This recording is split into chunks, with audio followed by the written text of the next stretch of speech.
शरीरं सुरूपं तथा वा करत्रं यशश्चारुचित्रं धनं मेरुतुल्यम् मनश्चेन लग्नं गुरोरङ्घ्रिपत्ने ततः किं ततः किं ततः किं ततः किम्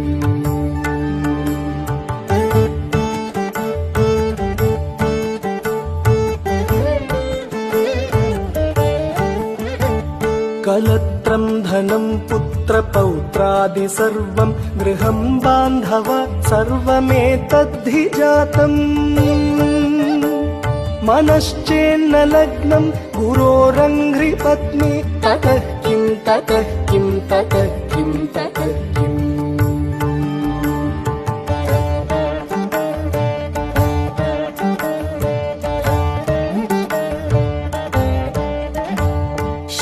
षडङ्गादिवेदो मुखे शास्त्रविद्या कवित्वादिगद्यं सुपद्यं करोति